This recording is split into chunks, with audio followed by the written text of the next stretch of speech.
He played 6 NFL seasons. Of course, younger brother of Carson Palmer is Jordan Palmer, who has created, he's one of the great quarterback coaches in the country, founder of Quarterback Summit, a program that helps quarterbacks reach their potential. He's worked with everybody, Mahomes, Josh Allen.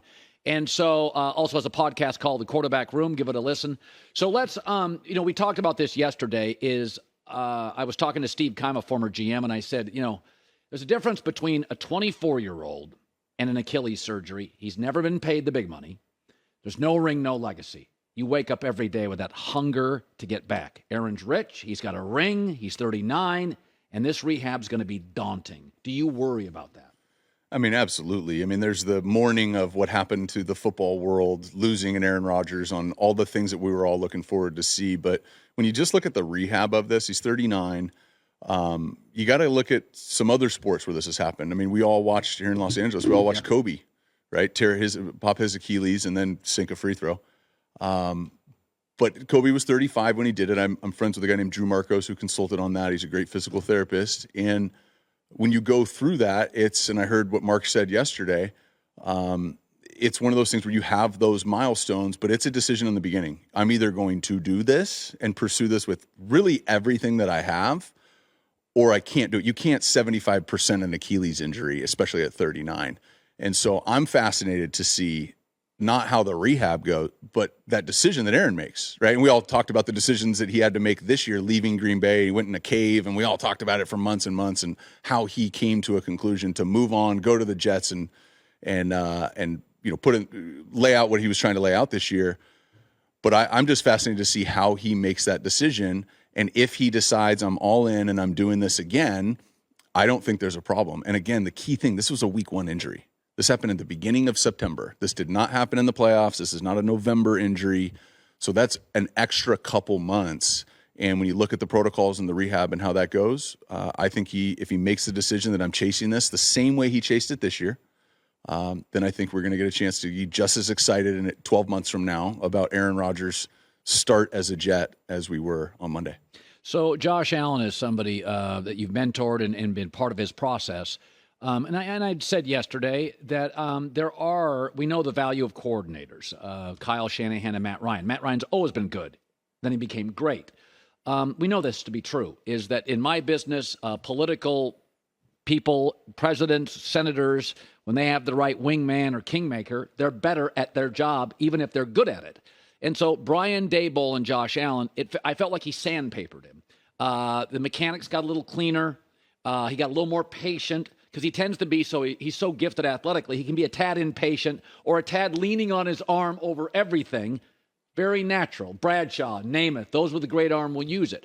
But I do notice start of last year to week 1, he is more prone to mistakes, even fumbles. There's something, I wish he would slide. Maybe he never will. It does feel off. To me as a viewer, it feels off. You do this for a living. What isn't quite buttoned up that maybe was over a year ago? Well, first, I think it's less about, Ken Dorsey and what he isn't, the conversation. It's more about really Brian Daboll. I mean, I think a few years from now, we'll all say that's the best coach in football. And I had a comment that Bill Belichick, I've known him for a long time, made a comment to me at a pro day or something one day.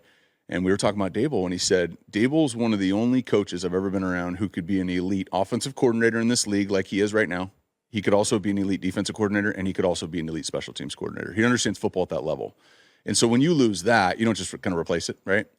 And so I think what Josh benefited from with Daboll is not just the play calling, but learning the game. The guy played at Wyoming, right? So learning the game from who Bill Belichick and a lot of other people think is one of the smarter dudes in the league at teaching the position. So when you lose that and the play calling, there is a period of time where you have to get on the same page. Quarterbacks and receivers and O-line get used to hearing certain things, seeing it a certain way, having it installed in the offseason a certain way, having it installed in season a certain way. And I when it comes to Josh the other night and decision making, I don't think that's coordinator based. I think that's individual based. But I think it's just a process of getting on the same page, but also figuring out how to utilize all these pieces. And when that play that we talked about on Wednesday and we ran on Thursday, when that's actually getting called in the game, those are the things that quarterbacks and coordinators, It's not a first year or a second year thing. It's a process over time getting on that same page. It's easy for fans to say, let's get on the same page, but there's so many elements. There's 11 guys playing. There's different coverages and pressures and fronts. Every week. 100%. Yeah. So, by the way, his podcast is called The Quarterback Room. Caleb Williams, Josh Allen, Jared Goff already been on the show. His latest interview, Baker Mayfield, released this morning. Baker's 1-0, by the way, and had a gutty. Ran over a corner of safety and talked a little trash. So, a lot of times I will watch the play calls, and that will tell me what the staff thinks of the player. And I watched Brock Purdy at Pittsburgh, that front. That's a pretty aggressive game plan. And my takeaway was, this staff likes, I thought it was more aggressive than they would have given Jimmy Garoppolo. And I watched it and I thought, this staff trusts Brock Purdy. I can see it. I'm as a consumer. That was my takeaway. Have we just undervalued? Tony Romo was undrafted. Kurt Warner was undrafted. Have we undervalued his talent? Yeah, there's something that happens in the draft. We get so caught up and we spend all this time, those couple of months talking about it, and then the draft happens, and then this guy, and you're labeled from the media and fans' perspective. That guy's a third-round pick. That guy's the top 10 pick. That guy's Mr. Irrelevant. Right. When you get in the locker room, when you get in the huddle, you're just a Niner. You know what I mean? Yeah. You're not a seventh-round pick. Yeah. You're not your brand or whatever you are is what you're doing right now. It's not what happened in the draft. People get drafted too high. People get drafted too late. And so I think we've all made a big deal about it because it was such an incredible story last year. This dude's the last pick in the draft, and he's got a chance to go to the Super Bowl. But now time's gone by. I think when I look at the play calling last year, and this is what Kyle Shanahan, one of the things he's fantastic at is we got a great defense, great running back, great run game, and playmakers outside, and Kittle and Ayuk and all these guys. Look, we need you to make 3 to 5 plays a game. Yeah. Right? We're going to run for this. We're going to build in what I call manufactured completions, whether it's a screen or it's a concept where we know it's going to 1 or 2 or 3. So these are manufactured completions. We're calling this play and this ball is going to be complete. We need you to make a couple of plays. Well, now, even though his offseason was rehab and all that stuff, but going into year 2 for him, he's not the last pick of the 7th round anymore. He's the starting quarterback for the San Francisco 49ers. And I think you're seeing that confidence in the play calling, and you saw it, the confidence in the play calling around him that we no longer need him to make 3 to 5 plays. We're just going to run our offense. We're not worried long term about Joe Burrow, but that was turbulent. It was hard to watch. Yeah. Why? What? I'm not saying you're sitting around watching 22 film, but that was not just that wasn't a 3-pick game when you're throwing it downfield. What's going on? Was it protection based? Yeah, well, I do watch all 22 every week. He's a client of mine, so I do watch these. And one of the things that when I watched it live, and I had 4 guys playing at 10 a.m., so I'm like bouncing back and forth. But when I go back and I do watch the tape, I think that had more to do with Cleveland than Cincinnati. Yeah, they've given him trouble. Well, but right now, Cleveland. I think in a month we're all going to be saying. We're going to be talking about that pass rush the same way we're talking about Dallas right now. Yeah. We're actually going to be talking about Zadarius Smith, is that right? The new addition, right? Yeah. That addition, he's not Jadeveon Clowney. He's a game wrecker. Yeah. And I think it had more to do with what Cleveland did. There was a series, third quarter, it's a 10-3 ball game since he's down. They had 3 touchdowns open downfield. The first 2 plays, Myles Garrett ruined the play. So then they chip him on 3rd down with a back. And then Zadarius is on the left guard, and he throws him on the ground, and he ruins the play. That's a 10-10 ball game right there, and it's a different deal. So Cincinnati, a couple new pieces on the offensive line, Orlando Brown, Joe Burrow out for a month going into the season, trying to figure out this elite pass rush on the road in terrible weather. Those are just not the place to get on the same page. And so I have no concerns or worries long-term for Cincinnati. I think they're going to be just fine. But I think the other day had a little bit more to do with how good Cleveland's pass rush and defense is than it is these issues in Cincinnati. I think they get solved. So I'm going to stay away from the C.J. Strouds, Bryce Young, Anthony. Next time we have you back in 4 or 6 weeks, we'll deep dive those. But it's just too. Anthony Richardson, I will say, is a man. He is. He is a big athlete. All right, I want to pivot to college. So my knock on Quinn Ewers was talented, little raw, needs to be refined, not great on the deep ball. And then I watched Saturday, and he was great on the deep ball. So he's young. My kids, your kids get better. Mm-hmm. I watched that, and I thought, is that what he is now? Yeah. Like, do I have to just forget previous Quinn Ewers? Because that is a first-round NFL quarterback. That was my takeaway. Yeah, I remember seeing him in high school through the Elite 11 process, and he had him and Cade Klubnik, who's the starter at Clemson right now. Yeah. They went head-to-head in 2 state championships in Texas. And it was big boy 6A ball. Yeah. And Cade won both those. And then the Elite 11 rolls around, and Cade's MVP.